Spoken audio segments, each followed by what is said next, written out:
What's happening, gang? It's your boy Retro back again with another reaction video. Yeah. Today we got things getting a bit worse, taking a turn for the worse for Fulton County District Attorney Fani Willis and her Trump case down there in Fulton County, Georgia.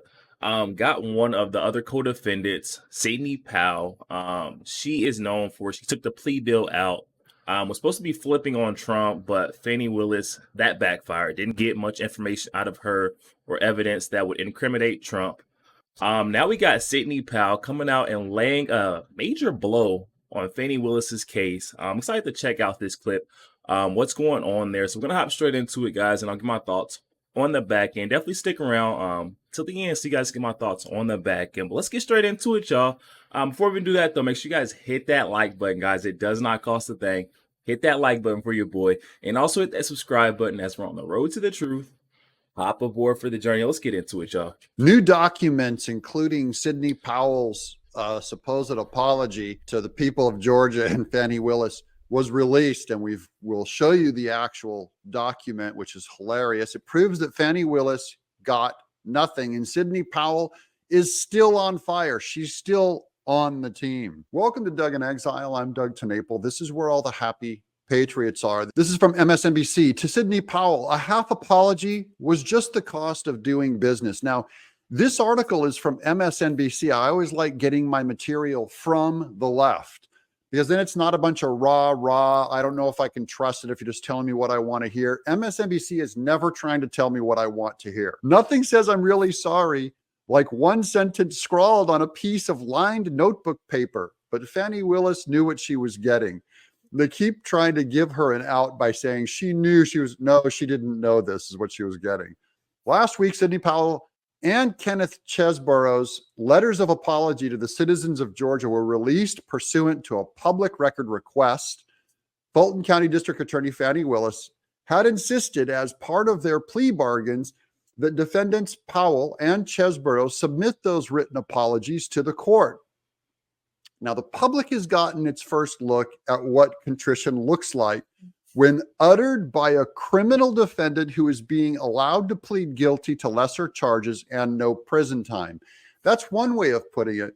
This is what you get when you use the RICO charges against Sidney Powell and Cheseborough and use them as an extortion. This is like Kim Jong-il, where the people have to apologize and fake cry tears to get the government to believe that they really mean it. It's a display of fake emotion. I apologize to the citizens of the state of Georgia and of Fulton County for my involvement in count 15 of the indictment, wrote Cheseborough the next day.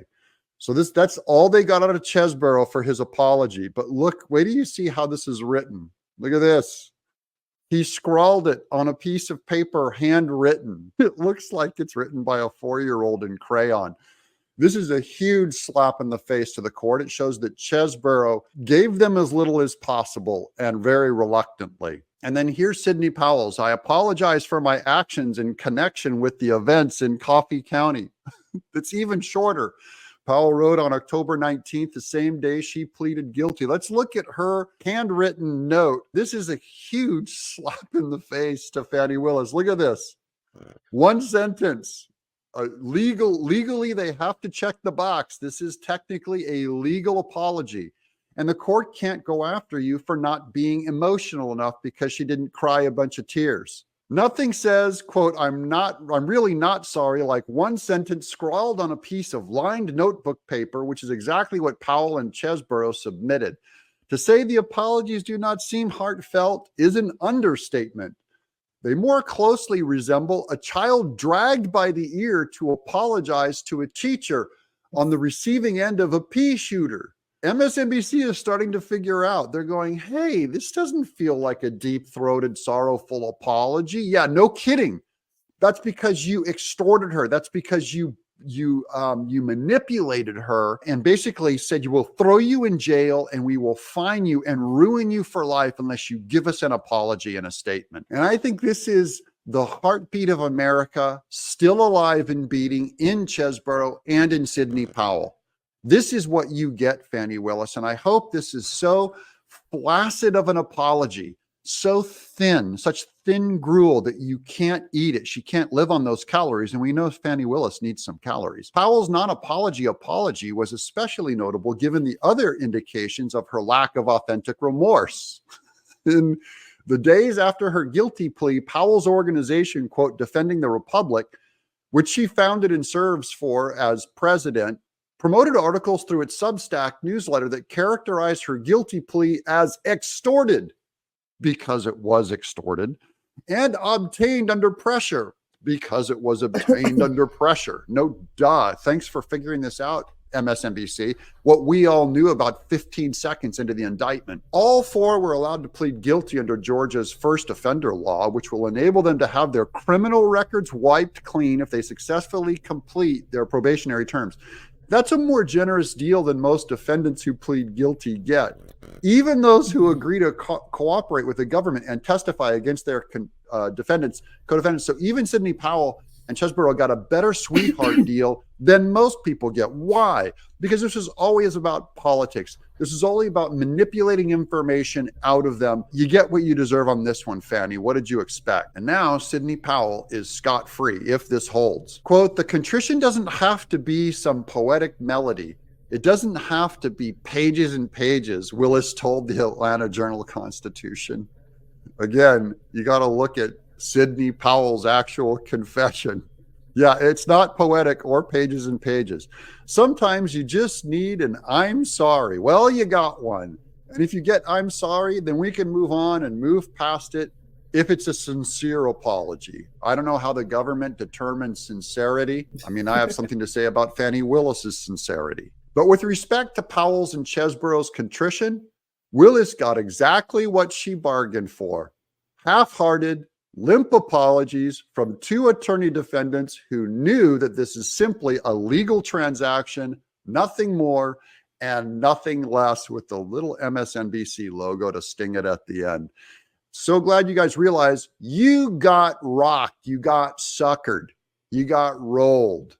This is great news for Sidney Powell. The Kraken remains alive. Yo, there we have it, guys. Coming from our friend Doug. Definitely going to be sure to leave that original video link down in the description box below for those of you who want to go over there and check that out. And also for you guys to go show Doug some love. I think that was quite brilliant the way Doug went over to the left mainstream media outlet, MSNBC, to obtain that article of how they felt about Sidney Powell and Kenneth Chesborough's apology letters to the courts, to Fani Willis, for their, their actions. And it didn't seem very sincere to me, and it didn't seem very sincere to that outlet either. I'm glad the left is starting to catch on. Both of these co-defendants simply checked off Fani Willis's box, had to do an apology to the courts, to the people. Fani Willis just simply asked these co-defendants for an apology letter, and that's exactly what she got. Nothing more and nothing less. Sidney Powell writing hers on the way out the courtroom is what it sounds like. She wrote hers on the same day and turned it in the same exact day. And then Kenneth Chesborough waited the next day air. He had to sleep on it, and give his brain, a chance to process what's going on, what he wanted to say, and how he's going to articulate his apology letter. Very well thought out on his end also. I think he gave it 2 sentences, whereas Sidney Powell gave the 1-sentence response. It's funny to see Fani Willis is truly getting egg on her face at every corner. This case, these indictments have gotten her absolutely nowhere. And it seems like it's been delayed. Trump hasn't been in courts, or this hasn't been tying up his election efforts as much as she thought. This whole indictment, this whole racketeering case will be a big sting if Fani Willis is not able to construct that jury that she's been trying to compile in order to get the trial started ahead of the election next year. So this is all, whole trumped up case in order to take Trump down, and exhaust his resource. And it has not worked at all. She's not getting any information. Nothing from the people who she got to flip on Trump. It hasn't been a full flip. She's got no information, no evidence connecting Trump at all. All she's gotten are these half-hearted apology letters. It's actually seems like a joke to me. I'm not even gonna lie to you. It's an actual joke. Both of those apology letters coming from those defendants hold some comedic value in my heart. Definitely love to see that. These patriots will not back down or cower to this corrupt DA, Fani Willis. I'm excited to see, what unfolds in the near future. I feel like her whole case is falling apart at the seams, guys. Definitely hop in the comment section and let me know your thoughts. Also, make sure you guys smash that like button, guys. It does not cost a thing. Hit that like button for your boy, and also hit that subscribe button as we're on the road to the truth. Hop aboard for the journey. I'll catch you guys on the next one.